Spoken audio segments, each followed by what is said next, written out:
টি-20 বিশ্বকাপের সুপার 8 পর্বে জমে উঠেছে শেষ 4-এর লড়াই। ইতোমধ্যেই সেমিফাইনালের 4 দলের মধ্যে 2টি নিশ্চিত হয়ে গেছে। গ্রুপ 1 থেকে দক্ষিণ আফ্রিকা এবং গ্রুপ 2 থেকে ইংল্যান্ড জায়গা করে নিয়েছে শেষ 4-এ। বাকি 2টি স্থানের জন্য এখনও লড়াই টিকে আছে 4টি দল।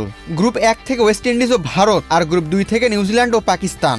ইতোমধ্যেই বিদায় নিয়েছে জিম্বাবুয়ে ও শ্রীলঙ্কা। গ্রুপ 1 থেকে দ্বিতীয় দল হিসেবে সেমিফাইনালে উঠতে মুখোমুখি হবে ভারত ও ওয়েস্ট ইন্ডিজ। দুই দলেরই সমান 2টি করে পয়েন্ট, তবে নেট রান রেটে এগিয়ে থাকায় 2 নম্বরে রয়েছে ওয়েস্ট ইন্ডিজ, তাদের পরই Bharat. Gold's Gym across 30+ countries. With over 700+ locations worldwide. Train anywhere, belong everywhere. আগামী রোববার কলকাতার ইডেন গার্ডেন্সে 2 দলের মহারণ। সমীকরণ একেবারেই সহজ, যে জিতবে সে যাবে সেমিফাইনালে।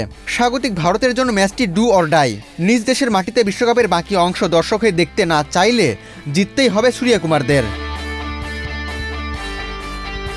অন্যদিকে ওয়েস্ট ইন্ডিজ জিতলে সরাসরি শেষ 4-এ উঠে যাবে, আর ম্যাচটি বৃষ্টিতে ভেসে গেলে কিংবা ফলহীন থাকলে নেট রান রেটে এগিয়ে থাকার সুবিধায় সেমিফাইনালের টিকিট পাবে ক্যারিবীয়রা। গ্রুপ 2 থেকে ইতোমধ্যেই সেমিফাইনাল নিশ্চিত করেছে ইংল্যান্ড।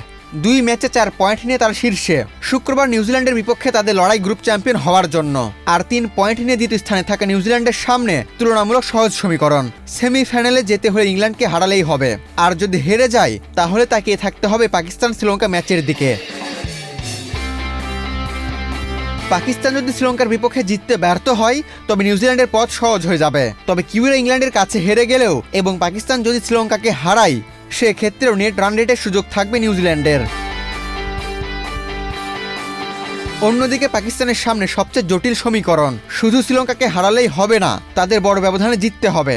পাশাপাশি প্রার্থনা করতে হবে নিউজিল্যান্ড যেন ইংল্যান্ডের কাছে বড় ব্যবধানে হেরে যায়, তাহলে নেট রান রেটে কিউইদের টপকে সেমিফাইনালের আশা বাঁচিয়ে রাখতে পারবে বাবর আজমের দল।